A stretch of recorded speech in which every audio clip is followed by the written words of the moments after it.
Hello everyone, welcome to teaching Pathshala. मैं हूं आपकी एजुकेटर ज्योति। इस वीडियो में हम बात करने वाले हैं टी लिम्फोसाइट्स के बारे में। इससे पहले भी टोटल 36 लेक्चर आ चुके हैं इम्यूनोलॉजी की सीरीज में। आप चाहें तो उसको प्लेलिस्ट पे विजिट करके देख सकते हैं। आज से हम शुरू करने वाले हैं टी लिम्फोसाइट। आने वाले टाइम में इस टॉपिक से रिलेटेड आपको 3 से 4 वीडियो और मिल सकते हैं। इस वीडियो में हम टी लिम्फोसाइट से रिलेटेड बेसिक्स को एज वेल एज इंट्रोडक्शन को डील करेंगे। So let's proceed. काफ़ी ऐसे बच्चे हैं जो कि मुझसे जो लेक्चर्स मैं देती हूँ उसके लिए कूबी का रेफरेंस मांगते हैं कि कौन से चैप्टर वगैरह से पढ़ाया है। तो यहाँ पे मैंने इस बार चैप्टर भी मेंशन कर दिया है कि अगर आप कूबे का 8th एडिशन प्रेफर कर रहे हैं तो पेज नंबर 600 चैप्टर नंबर 8, इस चैप्टर से जो है आज मैं आपको डील करवाने वाली हूँ regarding the introduction of T lymphocytes. तो अगर हम बात करें टी लिम्फोसाइट्स की, जिसे हम टी सेल के नाम से भी जानते हैं, तो इनिशियल चैप्टर्स में मैंने आपको बताया था कि जो WBCs होते हैं, that is white blood cells, इनके बहुत सी वैरायटी होती है। ठीक है, तो अगर हम हिमैटोपोइटिक स्टेम सेल को देखते हैं तो हिमैटोपोइटिक स्टेम सेल्स को दो पार्ट में डिवाइड किया जाता है, myeloid cell and lymphoid cell, जिसका डिटेल ऑलरेडी जो है मैं कवर कर चुकी हूँ in the very initial chapter in the immunology series. तो लिम्फॉइड सेल को जो है, जो कि रिस्पॉन्सिबल होते हैं एडेप्टिव इम्यून रिस्पॉन्स देने के लिए, इन लिम्फॉइड सेल्स को दो टाइप में डिवाइड किया जाता है, natural killer cell and lymphocytes में। फर्दर लिम्फोसाइट्स को डिवाइड किया जाता है B lymphocytes and T lymphocytes में। बी लिम्फोसाइट्स से रिलेटेड सारे चैप्टर्स हम डील कर चुके हैं, ये भी आपको प्लेलिस्ट में मिल जाएगा। अब हम शुरू कर रहे हैं टी लिम्फोसाइट। तो आप देख सकते हैं टी लिम्फोसाइट है क्या, ये एक तरीके से लिम्फॉइड सेल का पार्ट है। और लिम्फॉइड सेल किसका पार्ट है? WBC का, that is white blood cell का। तो टी सेल जो है एक तरीके से WBC के टाइप ही हैं। It is one of the type of WBCs which come under the lymphoid cell. तो ये है इसका डिवीजन या इसका कैटेगराइजेशन कि हम इसको कैसे देख सकते हैं। तो अगर हम बात करते हैं लिम्फोसाइट्स की, तो हमें टी लिम्फोसाइट्स का कनेक्शन तो समझ में आया कि ये एक टाइप का WBCs ही है। अब अगर हम बात करते हैं कि इनका ओवरऑल डेवलपमेंट या फिर इनका जो प्रोडक्शन होता है वो कहाँ देखा जाता है, तो देखिए इनका नाम है टी लिम्फोसाइट। टी क्यों पड़ा है?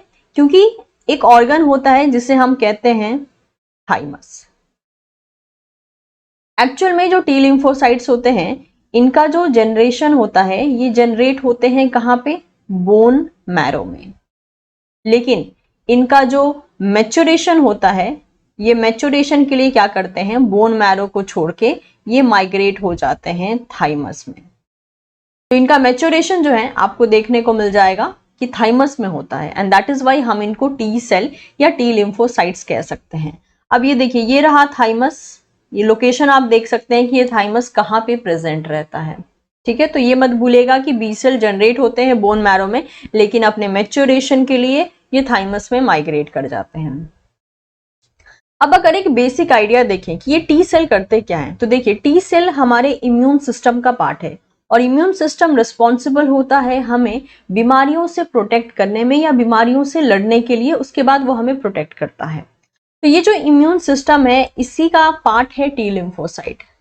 क्योंकि आपको पता है कि जब हम जन्म लेते हैं तो हमारे अंदर ऑलरेडी एक इन्नेट इम्यून रिस्पॉन्स हो सकता है, या फिर आप कह सकते हो कि हमारे अंदर एक इन्नेट बैरियर होता है।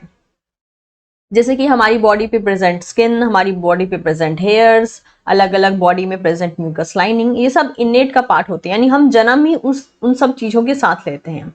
लेकिन कुछ ऐसे भी रिस्पॉन्स होते हैं जो हमारी बॉडी अलग से करती है ताकि हमें वो और बेटर डिग्री पे प्रोटेक्ट कर सके। तो जब हमारी बॉडी में कुछ ऐसे रिस्पॉन्स हो रहे हैं जो कि हमारे अंदर जन्म से प्रेजेंट नहीं है, लेकिन उसके लिए एक सिस्टम, एक इम्यून सिस्टम रिस्पॉन्सिबल होता है, तो उसे हम एडेप्टिव का पार्ट कहते हैं। यानी वो एक एडेप्टिव इम्यून रिस्पॉन्स में चला आता है, जो कि हम जन्म लेने के बाद हमारी बॉडी में देखने को मिलता है। तो अगर हम बात करें यहाँ पर, तो टी सेल के सरफेस के ऊपर TCR पाए जाते हैं। अगर हम बात करें मोड ऑफ एक्शन कैसे करता है टी सेल, तो ये तो मैं एक जनरल बता रही हूँ, इसका डिटेल वर्जन भी आने वाले टाइम में आपको मिलेगा। तो टी सेल के सरफेस के ऊपर TCR होते हैं, यानी टी सेल रिसेप्टर होते हैं। मान लीजिए आपकी बॉडी में कोई एंटीजन या पैथोजन एंटर किया है, तो टी सेल क्या करते हैं, उन एंटीजन या पैथोजन को इनकाउंटर करते हैं और हमारी बॉडी में एडेप्टिव इम्यून रिस्पॉन्स स्टार्ट कर देते हैं, जिसके अंडर में बहुत से डिफरेंट सेल्स का एक्टिवेशन हो जाता है और वो सेल्स हमारी बॉडी में इन एंटीजन से फाइट करती है और इनका एलिमिनेशन कर देती है हमारी बॉडी में, जिसकी वजह से हम हेल्दी रह पाते हैं। तो ये एक जनरल मोड ऑफ एक्शन था, इसका बहुत ही डिटेल वर्जन भी मैं आपको बहुत जल्द ही जो है एक्सप्लेन करूंगी। तो ये तो बात हो गई अबाउट दी जनरल मोड। अब समझते हैं जरा टी लिम्फोसाइट्स के बेसिक चीजों के बारे में, यानी ये सब चीजें आपको पता होनी चाहिए अगर आप टी सेल को डिटेल में डिस्कस कर रहे हैं। तो सबसे पहला टर्म आता है थाइमोसाइट्स। मे बी ये वर्ड आपको काफी जगह सुनने को मिल जाए, इसीलिए मैं इसका डेफिनेशन आपको डिस्क्राइब कर देती हूँ। थाइमोसाइट्स क्या होते हैं, ये इमेच्योर टी सेल्स होते हैं जो कि माइग्रेट करते हैं थाइमस में, यानी वो इमेच्योर टी सेल जो कि बोन मैरो में बने हैं उसके बाद वो थाइमस में माइग्रेट होते हैं, उन टी सेल्स को, वो इमेच्योर टी सेल्स को हम थाइमोसाइट्स के नाम से जानते हैं। इसी का ट्रांसफॉर्म्ड फॉर्म जो है आगे चल के टी सेल या टी लिम्फोसाइट कहलाएगा। थाइमोसाइट जो है वो as a stem cell produce किए जाते हैं बोन मैरो में और उसके बाद ये थाइमस में चले जाते हैं with the help of a blood stream, जहां पे जाकर ये मैच्योर होते हैं। थाइमोसाइट्स को देखा जाए तो ये लगभग through out the life time produce होते हैं हमारी बॉडी में, लेकिन प्यूबर्टी के बाद देखा जाता है कि थाइमस जो है थोड़ा सा श्रिंक होने लगता है, मेनली इन्वोल्यूट्स होने लगता है और उसके बाद जो है बहुत ही कम नंबर में टी सेल्स को विद टाइम प्रोड्यूस करने लगता है। And this is one of the reason कि जैसे जैसे हम एजिंग मतलब देखते हैं वैसे उसी तरीके से जो है बॉडी में इम्यून रिस्पॉन्स धीरे धीरे होना शुरू हो जाता है। मतलब कि एक तरीके से अगर बहुत ज्यादा एज पर्सन है तो उसका इम्यून रिस्पॉन्स जिस तरीके से होगा और एक यंग इंसान का जो इम्यून रिस्पॉन्स जिस तरीके से होगा, उनमें काफी ज्यादा डिफरेंस आपको देखने को मिलेगा। So as mention, T cell जो हैं वो जनरेट होते हैं बोन मैरो में, लेकिन जाकर मेच्योर होते हैं थाइमस में। तो इनका मैक्सिमम डेवलपमेंट थाइमस में ही देखा जाता है, जो कि एक प्राइमरी लिम्फॉइड ऑर्गन का पार्ट है जो चेस्ट कैविटी में देखने को मिल सकता है, जैसा अभी हमने पिक्चर में देखा था कि थाइमस जो है आपको यहाँ पे चेस्ट कैविटी में देखने को मिल सकता है। नेक्स्ट बात करते हैं तो they create adaptive immune response.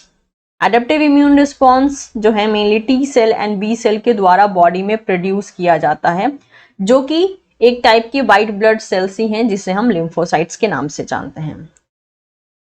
जो टी सेल्स होते हैं वो सेल मीडिएटेड इम्यूनिटी या फिर आप साइटोटॉक्सिक एडेप्टिव इम्यूनिटी कह सकते हो, इन्हें करवाने में मदद करते हैं। सेल मीडिएटेड इम्यूनिटी क्या होती है, ऐसा इम्यून रिस्पॉन्स हमारी बॉडी में जिसमें कि बहुत से इम्यून सेल्स का इन्वॉल्वमेंट हो और वो इम्यूनिटी या वो रिस्पॉन्स जो है उन्हीं सेल की मदद से किया जाता है, तो उसे हम सेल मीडिएटेड यानी सेल के द्वारा किया जाने वाला रिस्पॉन्स, इसे हम सेल मीडिएटेड इम्यूनिटी कहते हैं, जिसके लिए टी सेल्स रिस्पॉन्सिबल होते हैं।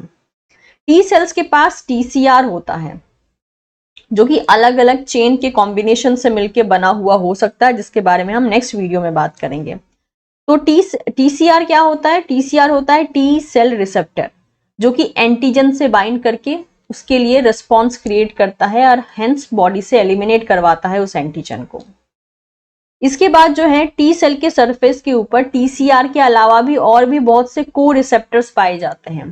को रिसेप्टर्स यानी ऐसे सरफेस मॉलिक्यूल जो कि रिसेप्टर के साथ ही सेल सरफेस पे पाए जाएंगे।